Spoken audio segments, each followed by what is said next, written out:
Leo para ustedes. Judas, siervo de Jesucristo y hermano de Jacobo, a los llamados, santificados en Dios Padre y guardados en Jesucristo. Misericordia y paz y amor os sean multiplicados. Amados, por la gran solicitud que tenía de escribiros acerca de nuestra común salvación, me ha sido necesario escribiros exhortándoos que contendáis ardientemente por la fe que ha sido una vez dada a los santos. Porque algunos hombres han entrado encubiertamente, los que desde antes habían sido destinados para esta condenación, hombres impíos que convierten en libertinaje la gracia de nuestro Dios y niegan a Dios, el único soberano, y a nuestro Señor Jesucristo. Mas quiero recordaros, ya que una vez lo habéis sabido, que el Señor, habiendo salvado al pueblo sacándolo de Egipto, después destruyó a los que no creyeron. Y a los ángeles que no guardaron su dignidad, sino que abandonaron su propia morada, los ha guardado bajo oscuridad en prisiones eternas para el juicio del gran día, como Sodoma y Gomorra y las ciudades vecinas, las cuales de la misma manera que aquellos, habiendo fornicado e ido en pos de vicios contra naturaleza, fueron puestas, por ejemplo, sufriendo el castigo del fuego eterno. No obstante, de la misma manera, también estos soñadores mancillan la carne, rechazan la autoridad y blasfeman de las potestades superiores. Pero cuando el arcángel Miguel contendía con el diablo, disputando con él por el cuerpo de Moisés, no se atrevió a proferir juicio de maldición contra él, sino que dijo: el Señor te reprenda. Pero estos blasfeman de cuantas cosas no conocen, y en las que por naturaleza conocen, se corrompen como animales irracionales. Ay de ellos, porque han seguido el camino de Caín y se lanzaron por lucro en el error de Balaam y perecieron en la contradicción de Coré. Estos son manchas en vuestros ágapes, que comiendo impúdicamente con vosotros se apacientan a sí mismos, nubes sin agua, llevadas de acá para allá por los vientos, árboles otoñales sin fruto, 2 veces muertos y desarraigados, fieras ondas del mar que espuman su propia vergüenza, estrellas errantes para las cuales está reservada eternamente la oscuridad de las tinieblas. De estos también profetizó Enoc, séptimo desde Adán, diciendo: He aquí vino el Señor con sus santas decenas de millares para hacer juicio contra todos y dejar convictos a todos los impíos de todas sus obras impías que han hecho impíamente y de todas las cosas duras que los pecadores impíos han hablado contra él. Estos son murmuradores, querellosos, que andan según sus propios deseos, cuya boca habla cosas infladas, adulando a las personas para sacar provecho. Pero vosotros, amados, tened memoria de las palabras que antes fueron dichas por los apóstoles de nuestro Señor Jesucristo, los que os decían: en el postrer tiempo habrá burladores que andarán según sus malvados deseos. Estos son los que causan divisiones, los sensuales, que no tienen el Espíritu. Pero vosotros, amados, edificaos sobre vuestra santísima fe, orando en el Espíritu Santo. Conservaos en el amor de Dios, esperando la misericordia de nuestro Señor Jesucristo para vida eterna. A algunos que dudan, convencedlos. A otros salvad, arrebatándolos del fuego. De otros tened misericordia con temor, aborreciendo aún la ropa contaminada por su carne. Y aquel que es poderoso para guardaros sin caída y presentaros sin mancha delante de su gloria con gran alegría, al único y sabio Dios, nuestro Salvador, sea gloria y majestad, imperio y potencia, ahora y por todos los siglos. Amén. Bueno, comenzamos el estudio de esta epístola hablando de que este Judas, que es el que escribe, es también medio hermano de nuestro Señor Jesucristo, aunque se identifica aquí como siervo del Señor Jesús, sí se identifica como hermano de Jacobo, que también era medio hermano de nuestro Señor Jesús, y escribe a un público identificado con estos adjetivos o características, los llamados, los santificados y los guardados. Y entendemos nosotros que son descripciones que aplican a todos los creyentes. Hemos sido llamados por el Señor, hemos sido santificados desde el momento de nuestra salvación y lo seguimos siendo día a día en nuestra vida cristiana. Y somos guardados por Dios, preservados por Él para estar en la presencia de nuestro Señor Jesucristo cuando así Él lo determine, sea por la muerte o por su venida. Estos receptores de esta epístola son bendecidos con este saludo de parte de Judas, que vale la pena también aclarar una vez más, no es el Judas que traicionó al Señor, sino este siervo del Señor, un líder importante en la iglesia primitiva, que tenía una tarea de enseñanza y una tarea misionera en muchas iglesias alrededor de Jerusalén. Les dice así: misericordia y paz y amor os sean multiplicadas. Y lo que meditamos en el sermón pasado es que necesitamos estas tres cosas. Necesitamos misericordia, amor y paz en nuestra vida y necesitamos que eso sea multiplicado. Vamos a pasar ahora entonces al estudio del versículo siguiente, pero vamos a pedirle al Señor en oración que bendiga esta meditación. Oh Señor, una vez más llegamos ante tu presencia. Ayúdanos para que podamos al leer, meditar y escuchar tu palabra predicada, todos mis hermanos, Señor, puedan recibir bendición y edificación y me ayudes a mí a expresarme con claridad para la gloria de tu nombre. Oh Señor, somos tu iglesia aquí reunida. Necesitamos tu alimento espiritual. Concédenos la actitud correcta, la humildad, la disposición para tomar, Señor, la enseñanza de tu palabra para nuestra vida, para nuestro corazón. Que podamos, Señor, ponerla en práctica, que podamos ser movidos por tu Santo Espíritu para conocerte más y amarte más. En el nombre de Jesús. Amén. Precisamente la manera en la que continúa esta introducción de su carta, Judas, es con la palabra amados. Podría usar hermanos, podría decir amigos, pero utiliza aquí la palabra amados. La palabra que tiene su raíz en esta palabra ágape, que nos habla del amor, el amor de Dios. Y pienso que es importante entonces considerar que esto no es tan solo una formalidad, sino también una sincera expresión del amor de Judas para con estos hermanos. Y yo quisiera que consideremos qué importante es que el amor sea nuestra motivación. Él está escribiendo esta carta, está realizando este servicio de escribirles a estos hermanos y lo está haciendo expresándose a ellos como hermanos amados. No era tan solo una formalidad, no era tampoco hipocresía, era la sincera motivación de su corazón para con estos hermanos. Los amaba en Cristo.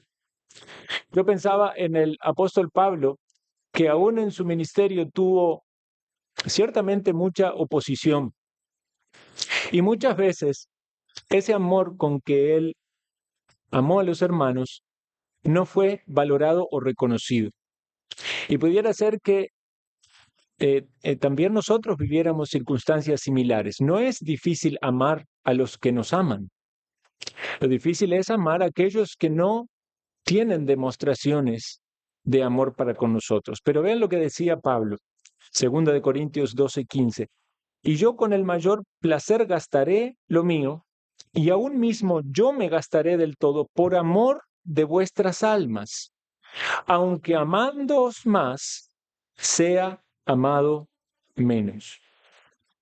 Decía Pablo que se iba a gastar por amor de las almas en referencia a la iglesia en Corinto, una iglesia que había dado muchos problemas y hasta problemas que directamente habían sido afectar el ministerio, el renombre, el testimonio del apóstol Pablo. Pero Pablo soportaba esas cosas y está dispuesto a gastarse por estos hermanos. Entonces, nuestra reflexión es: ¿en qué medida y en qué manera estamos dispuestos a gastarnos por Dios y por nuestros hermanos? Pensemos y reflexionemos acerca de las demandas del amor. Amemos, no solo con expresiones amables, sino también con una motivación sincera de corazón. Amemos, como dice Juan en su carta, de hecho y en verdad. Si tenemos esta motivación correcta, independientemente de cuáles sean los resultados, vamos a estar en paz con Dios. Si amamos a nuestros hermanos y nuestro servicio parte de esa motivación, puede ser de que recibamos amor a cambio, lo cual nos va a llenar de gozo y de alegría.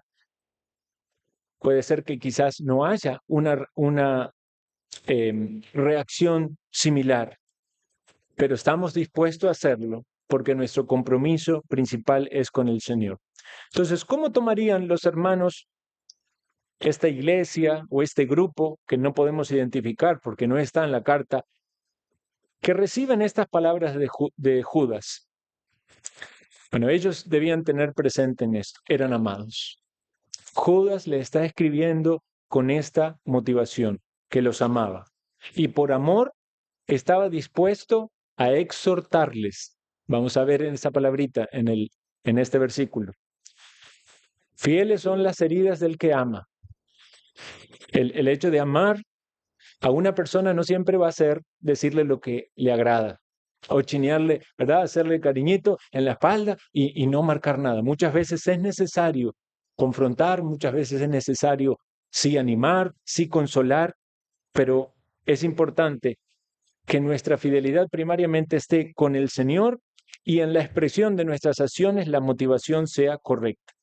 Entonces, con la motivación correcta, Judas dice: amados. Y ahora viene entonces una, podríamos decir, aclaración previa de esa acción que lo lleva a él a escribir. Dice: por la gran solicitud que tenía de escribiros acerca de nuestra común salvación. Había un deseo, seguramente motivado por el amor, de escribir a estos hermanos acerca de la salvación. Esta salvación que se describe como común, no en el sentido de algo poco valioso o trivial, sino que se tenía en común. Puede haber muchas diferencias entre las personas, diferencias que tienen que ver con el trasfondo, con el origen. Puede haber judíos, puede haber gentiles, puede haber diferencias en los idiomas, puede haber diferencia en la situación social o económica, pero cuando venían a la fe y a la salvación, era una salvación que compartían en común. No había distintos rangos en la salvación o en la fe, era una salvación en común. Había, ustedes saben, una tendencia bastante sectaria muchas veces entre los judíos con otros grupos, con los gentiles. Sabemos también que pasaba cuando estudiamos en la epístola de Santiago esas diferencias por cuestiones económicas, los ricos y los pobres. Pero hermanos, tenemos una salvación en común. Dios ha hecho un pueblo, una nación, y todas esas barreras o esas divisiones no están en la iglesia del Señor. Hemos recibido el evangelio de la gracia de Dios, lo hemos creído y nos unimos al cuerpo de Cristo, y el cuerpo de Cristo está compuesto por gente de diferentes trasfondos, culturas, situaciones económicas, sociales, pero estamos unidos. Tenemos algo en común. La iglesia de Dios, compuesta por distintos miembros.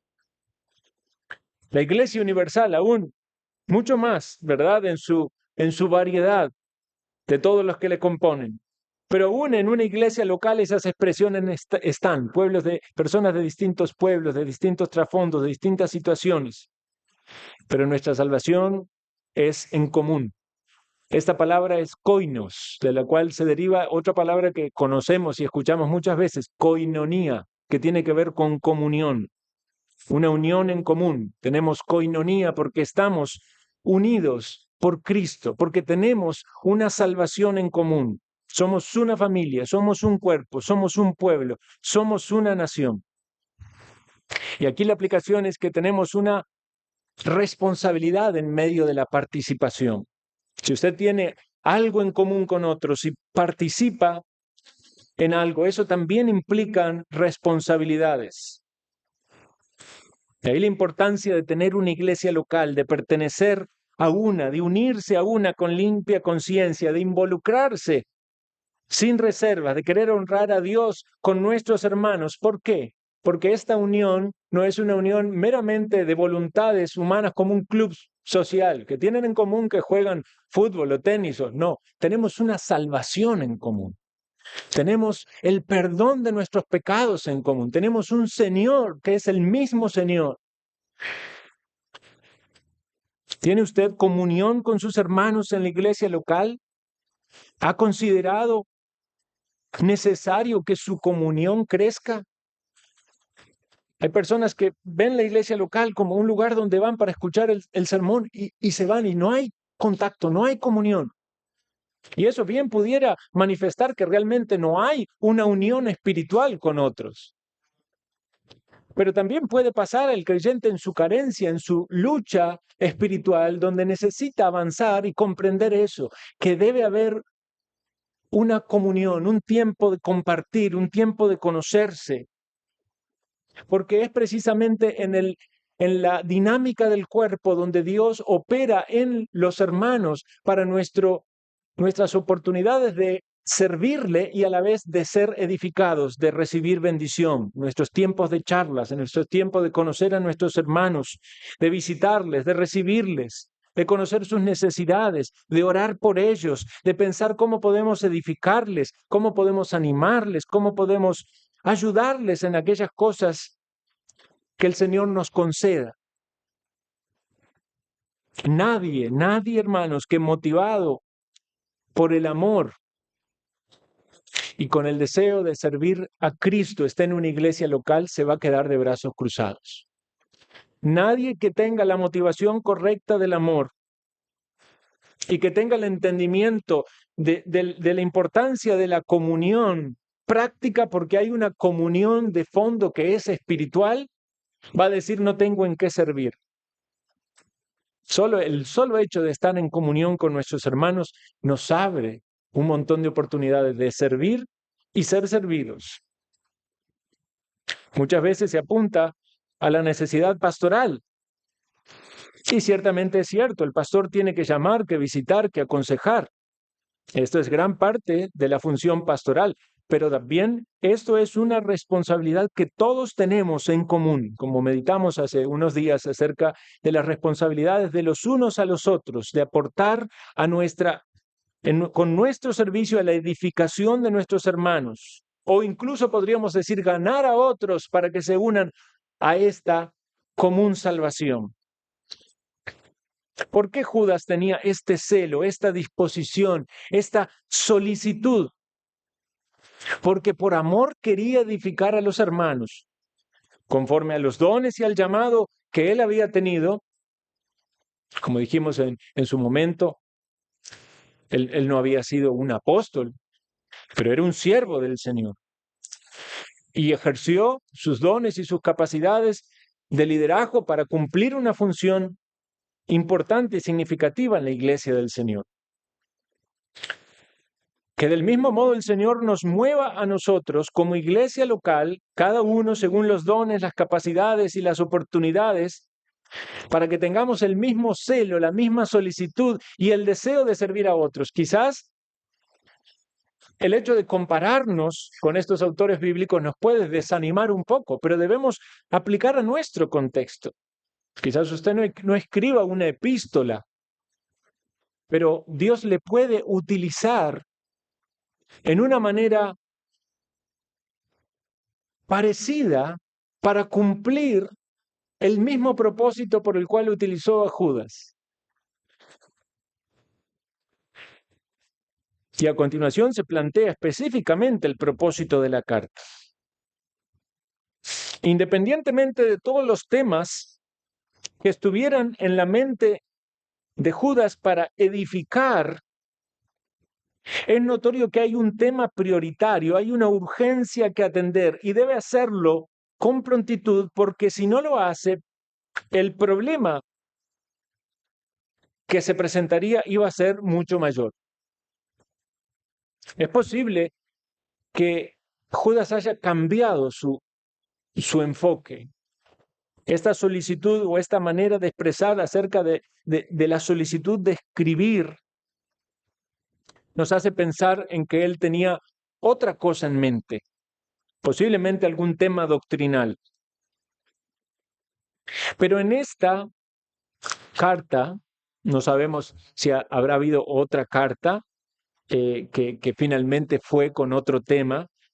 Lo que sabemos es que el Señor ha preservado esta, el Espíritu Santo se ha encargado de dejarnos la palabra y esta es la carta que nos quedó de Judas para nuestra edificación. Pero en esta carta no hay puntualmente un desarrollo doctrinal. Bueno, en cierto sentido podemos decir que es doctrina porque todo lo que tenemos en la palabra es doctrina, pero él no está tratando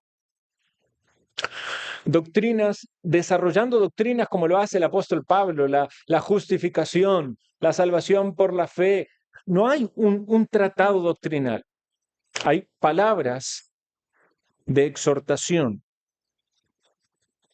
Dice así: me ha sido necesario escribiros, exhortándoos que contendáis ardientemente por la fe que ha sido una vez dada a los santos. Entonces, primero, palabras de exhortación. Palabra parakaleo en el griego, que tiene que ver con llamar cerca. Eso como cuando alguien hace algo incorrecto, ¿verdad? Y usted lo llama aparte, lo llama cerca. Cuando un niño se está portando mal en público y uno lo llama, le dice, venga, ahí habla. Y tiene la idea de exhortar, como lo entendemos, pero no solamente apuntando a un regaño, sino también a un consuelo y a un ánimo. Es estar al lado para exhortar, consolar, animar. Esta exhortación es a contender ardientemente por la fe. Y vamos a considerar entonces cuál es el significado de la fe. ¿Cuál es la fe a la que aquí se refiere? ¿Es esa fe que entendemos como nuestra confianza personal en Cristo cuando confiamos, creímos en Él para salvación? ¿O esa confianza que necesitamos para vivir día a día? Quiere el escritor animarnos, exhortarnos a que luchemos para tener esa confianza interior en Cristo y digamos que nuestra fe no falte. Bueno, no es precisamente eso lo que tiene en mente.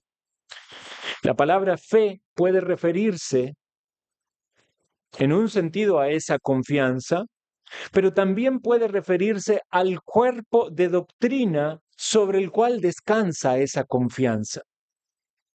Es el contenido del mensaje enseñado por los apóstoles y mantenido en común por todos los cristianos en el paso del tiempo. Ese cuerpo de doctrinas, el cual conocemos como la doctrina de los apóstoles y los profetas, sobre el cual descansa la iglesia del Señor.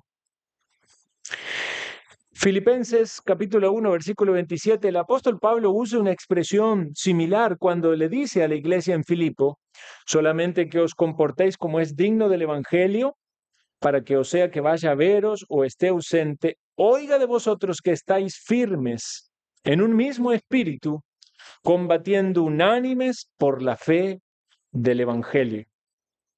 Esa es la fe del evangelio. El evangelio es una buena noticia, pero si nos quedamos tan solo con el concepto, puede ser muy ambiguo, muy trivial, pero hay una fe, un cuerpo doctrinal que respalda o caracteriza esa buena noticia. Entonces, cuando hablamos del evangelio, para algunas personas ese concepto puede ser diferente, pero ¿qué hacemos? Indagamos acerca de esas doctrinas. Queremos saber sobre qué descansa ese entendimiento del evangelio. De hecho, es una muy buena manera de evangelizar y yo sé que algunos aquí lo usan. Cuando ustedes están hablando con alguien y quiere presentarle el evangelio, precisamente pregúntele qué entiende por el evangelio, qué comprende por el evangelio. Algunos ni siquiera saben decirle qué significa buena nueva, buena noticia. Y si le dicen eso, usted puede decirle, ¿cuál es la buena noticia?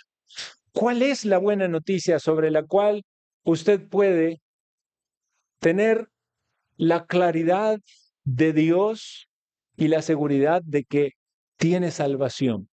Si una persona no puede explicarle el evangelio, posiblemente tampoco tenga la salvación y el perdón de sus pecados. Primero tiene que haber un entendimiento intelectual y evidentemente eso no es suficiente. Alguien puede explicar el evangelio intelectualmente, pero no haber experimentado arrepentimiento y fe. Pero ese es un punto importante entonces para partir en la evangelización. Pero una vez más, lo que estamos diciendo cuando hablamos de la fe es este cuerpo doctrinal que tiene que ver con nuestra salvación. A la iglesia en Colosas, el apóstol Pablo le dice: arraigados y sobreedificados en él, confirmados en la fe, así como habéis sido enseñados. Por lo tanto, no era solo la fe salvífica, sino que era necesario arraigarse, echar raíces en eso, edificarse, confirmarse en una fe que era enseñada, el cuerpo de doctrinas que los hermanos debían aprender y que nosotros aprendemos domingo tras domingo porque tenemos clase de escuela dominical y porque tenemos culto y porque nos exponemos a la palabra predicada y porque el fondo, lo que subyace y lo que queremos transmitir es la doctrina y obviamente en base a esas doctrinas aplicaciones congruentes. Por supuesto, también en los hogares tenemos que arraigarnos y afirmarnos y edificarnos en esa fe. Entonces el cristiano tiene este cuerpo doctrinal sobre el cual se edifica, edificado sobre el fundamento de los apóstoles y profetas, siendo la principal piedra del ángulo Jesucristo mismo. Entonces la doctrina apostólica, y obviamente no estamos con esto diciendo que el Nuevo Testamento está por encima o deja parte del Antiguo, unido a las escrituras del Antiguo Testamento, Antiguo y Nuevo Testamento, es la palabra del Señor y sobre ellas están nuestras convicciones, nuestra creencia, nuestra fe, y es lo que defendemos, no solo para creerlo, entenderlo, creerlo intelectualmente, sino también como medio de práctica y norma de vida. Sobre esto, Judas le dice que contiendan ardientemente. Pero consideren estas características. Dice, número 1, se nos ha dado. Primero, no era algo nuestro, no es algo inventado. Nos ha sido dada ese cuerpo doctrinal Esa fe de los cristianos nos ha sido dada por Dios en la revelación de su palabra.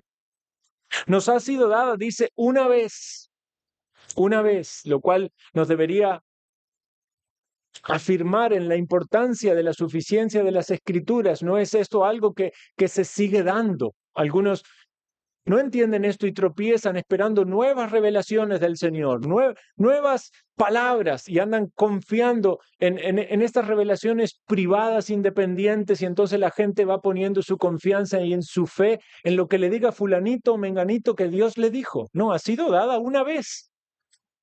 Y no es en un solo día, porque entendemos que las Escrituras tuvieron 1600 años de periodo en el cual fueron transmitidas y registradas.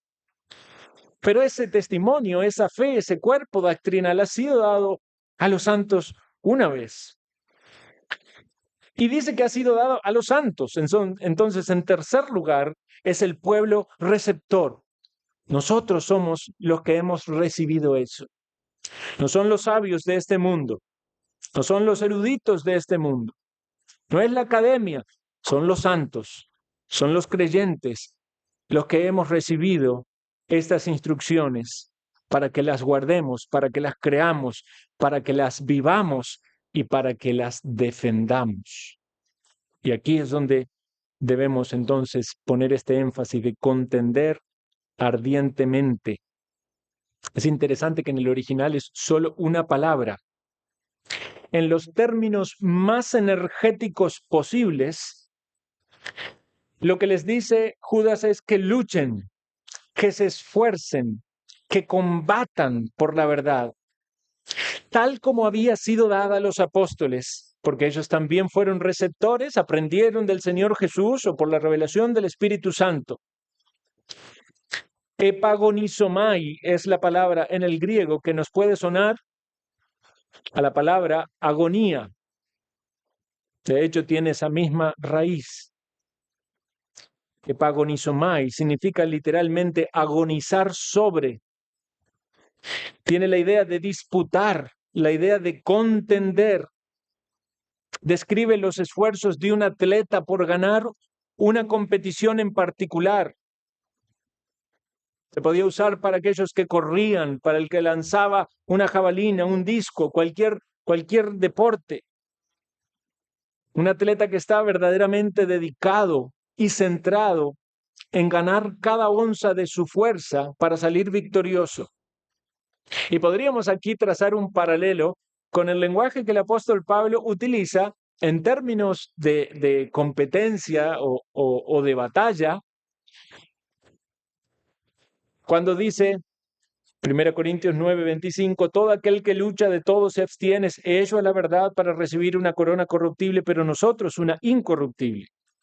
Así que yo de esta manera corro, no como a la aventura, de esta manera peleo, no como quien golpea al aire, sino que golpeo mi cuerpo y lo pongo en servidumbre, no sea que habiendo sido heraldo para otros, yo mismo venga a ser eliminado.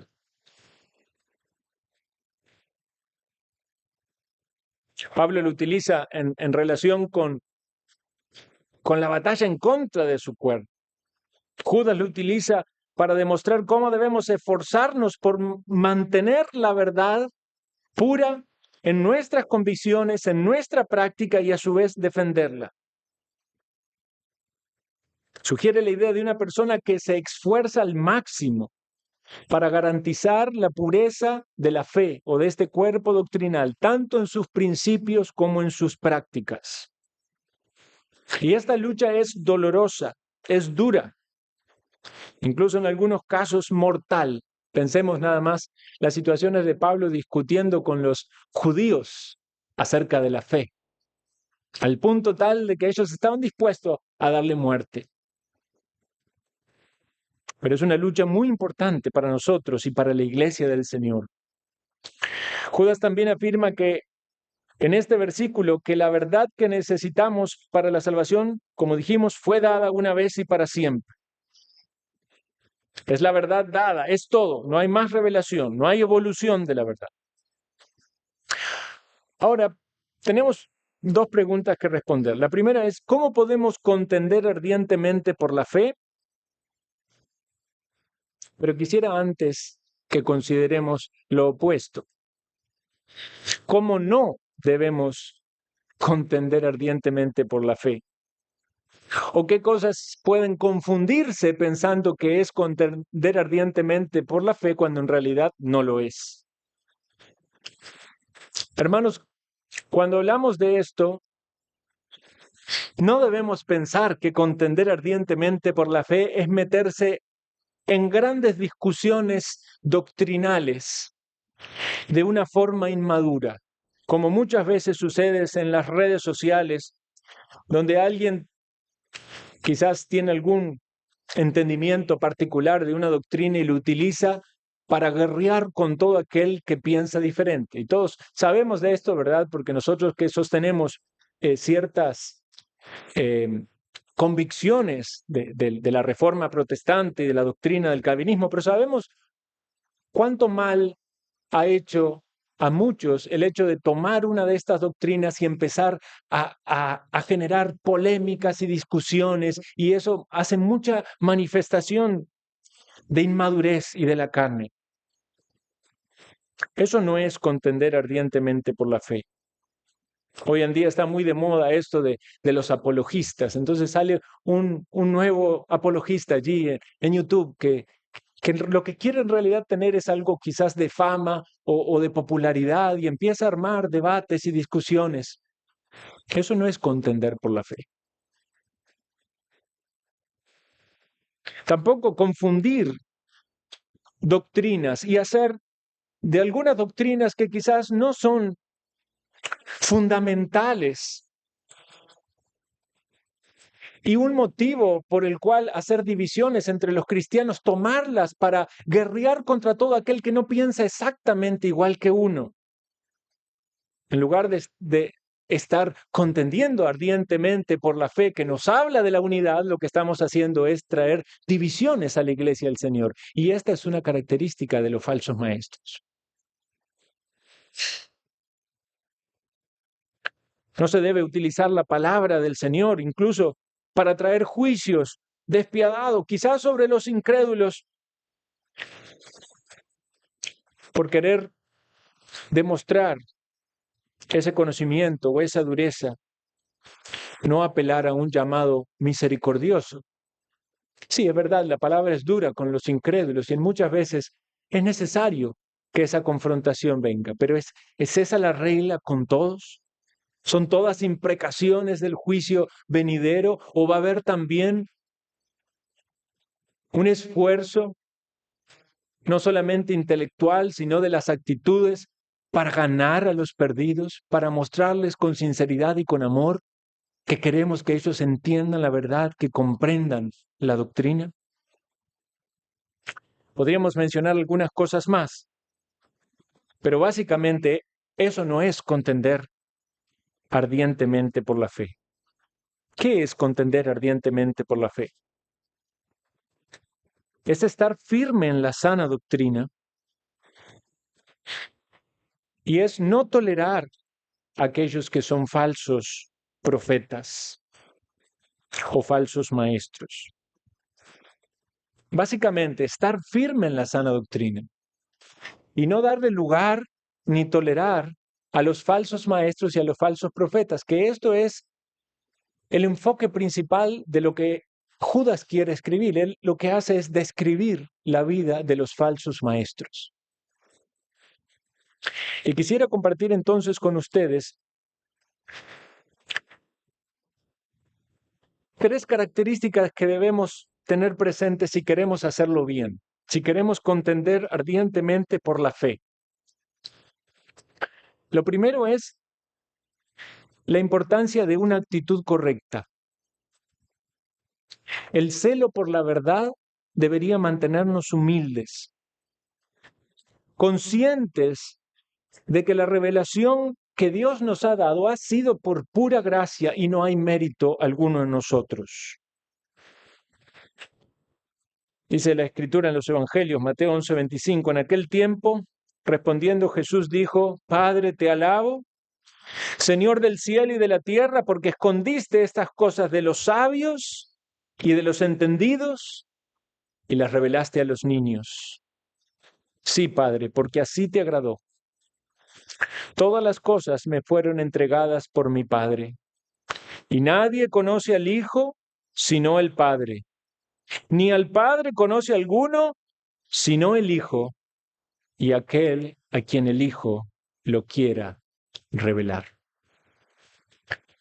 Hermanos, es maravilloso saber de que tenemos la doctrina correcta, que estamos en la fe de los apóstoles y de los profetas, que somos parte de la iglesia del Señor, columna y baluarte de la verdad. Pero no olvidemos nunca que eso nos ha sido dado por gracia, que el Señor en su misericordia nos ha querido revelar su palabra, que bien podríamos estar en oscuridad como hay muchos en este mundo, enceguecidos aún de la luz de la verdad del Evangelio, o como estuvimos incluso nosotros en algún otro tiempo, quizás siendo salvos, pero muy confundidos doctrinalmente. Seamos siempre conscientes de que fue la gracia de Dios que alumbró nuestro entendimiento para ver la palabra del Señor e identificar las doctrinas que estaban equivocadas, quizás por nuestra inmadurez en el estudio de la palabra, quizás por las cosas que nos enseñaban mal y las aprendimos mal y no cuestionamos muchas veces y simplemente las seguimos. Pero si tenemos la actitud correcta, si tenemos humildad sabiendo de que nos ha sido dado por el Señor, entonces vamos a tener una mejor actitud para contender ardientemente. En segundo lugar, necesitamos tener un conocimiento adecuado. Porque si decimos que esta fe tiene que ver con este cuerpo doctrinal, la necesidad de tener el conocimiento de las doctrinas que enseñaron los apóstoles y que se ha transmitido en la iglesia del Señor es sumamente importante para nosotros. Por eso el apóstol Pedro dice en su segunda carta al final, antes bien creced en la gracia y en el conocimiento de nuestro Señor y Salvador Jesucristo. No pensemos, hermanos, que porque tenemos cierto conocimiento, ¿verdad?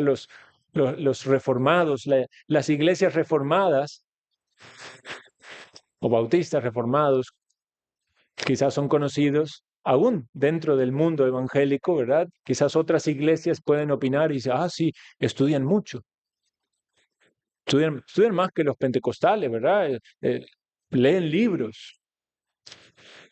Pero no pensemos que entonces ya lo logramos.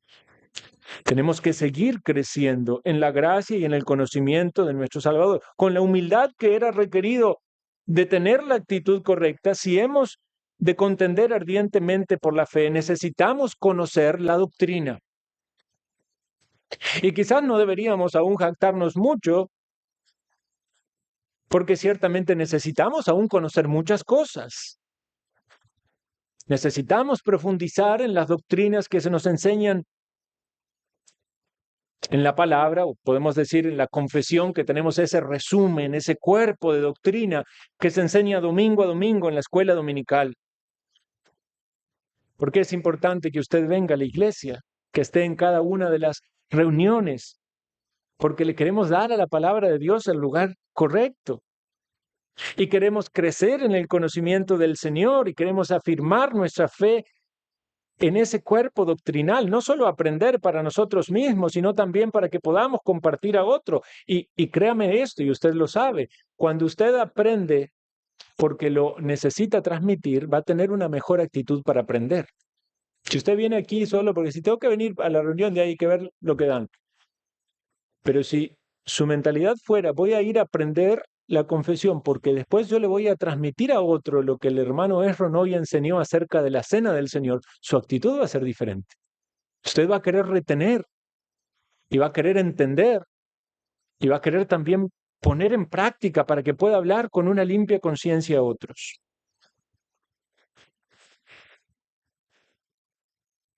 El conocimiento escritural es importante para todos nosotros.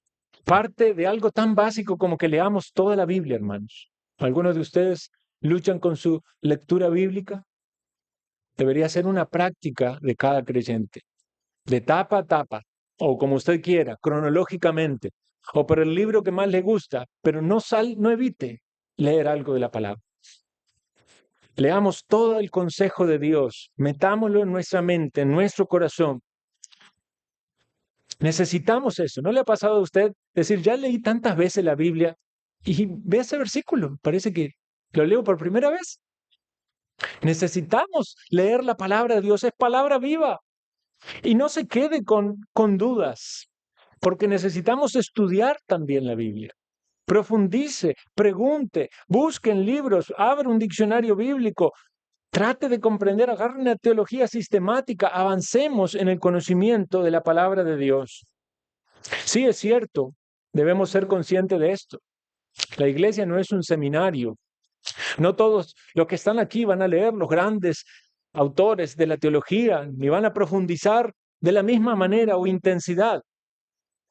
Pero ciertamente una iglesia que tiene una predicación fiel de la palabra, cuyos asistentes o miembros vienen a todas sus reuniones y se exponen domingo tras domingo al culto que tiene su lectura de la palabra, su sermón de la palabra, su escuela dominical con su enseñanza sistemática o temática. Usted está siendo formado, está siendo entrenado, está recibiendo en grandes cantidades el conocimiento de nuestro Señor. No lo minimice, hermanos, valórelo. Algunos tienen mucho deseo de conocer y hay muchos más recursos. Ciertamente hay muchos más, pero no menosprecie el de la iglesia. Ciertamente a algunos les gusta quizás ver esos predicadores famosos o populares, son una gran bendición. Muchos de nosotros los vemos, pero no menospreciemos lo que Dios trae a nuestra iglesia local. En tercer y último lugar, hablamos de estas tres características para contender ardientemente por la fe. Lo primero es la actitud correcta, lo segundo es el conocimiento adecuado. El tercero es el denuedo necesario. Necesitamos denuedo. Dice el apóstol Pablo en 1 Tesalonicenses 2:2, pues habiendo antes padecido y sido ultrajados en Filipos, como sabéis, tuvimos denuedo de nuestro Dios para anunciaros el Evangelio en medio de gran oposición. El apóstol Pablo estaba dando testimonio de que Dios los había capacitado en esas situaciones tan adversas para comunicar el Evangelio. Debemos pedir denuedo al Señor, como pidieron los apóstoles en los primeros capítulos de Hechos, que les conceda denuedo para anunciar el Evangelio. En algunos casos es frente a los inconversos, para traerles a la salvación. Algunas veces eso implica la argumentación sobre doctrinas, defendiendo la verdad. Por eso dice también en 1 Pedro 3:15, preparados, debemos estar siempre preparados para presentar defensa con mansedumbre y reverencia ante todo aquel que os demande razón de la esperanza que hay en vosotros. En algunos casos va a ser necesario enfrentarse a esas personas que son falsos ministros o falsos maestros. Quiere el Señor que nunca estén en nuestra iglesia. Y en cierta medida hay un gran descanso, quizás por nuestro entendimiento de la membresía y de los pasos a llevar a cabo y de la confesionalidad que tenemos, que podemos tener cierta tranquilidad, pero aún así los falsos maestros pueden entrar encubiertamente, como lo dice el versículo siguiente. Y pudiera ser el caso de que sea necesario enfrentarse a falsos maestros. Y debemos estar entonces preparados para defender la doctrina con la actitud correcta, con el denuedo del Señor, con el conocimiento adecuado. Eso nos dice el versículo 4, que lo vamos a leer y dejar para el siguiente sermón. Porque algunos hombres han entrado encubiertamente, los que desde antes habían sido destinados para esta condenación, hombres impíos, que convierten en libertinaje la gracia de nuestro Dios y niegan a Dios, el único soberano, y a nuestro Señor Jesucristo. Alguien puede decir, pero ¿esa persona estaba en la iglesia? Esto es lo que está diciendo Judas. Así era. Estaban en la iglesia. Y lo que vamos a ver en los versículos siguientes no es una descripción de la doctrina falsa que ellos profesaban, sino de las vidas impías que vivían. Porque si bien entonces es importante que tengamos en claro la falsedad doctrinal para atacar la herejía, para atacar el error, pero también viene una segunda etapa de evaluación que es muy importante, es la vida de aquellos que enseñan la palabra del Señor. Y en este caso, estos que estaban enseñando esas falsedades. Su vida era una vida caracterizada por la impiedad. Quiere el Señor librarnos de esos falsos maestros, pero podamos nosotros estar entonces preparados para cumplir esta tarea a la cual somos llamados de contender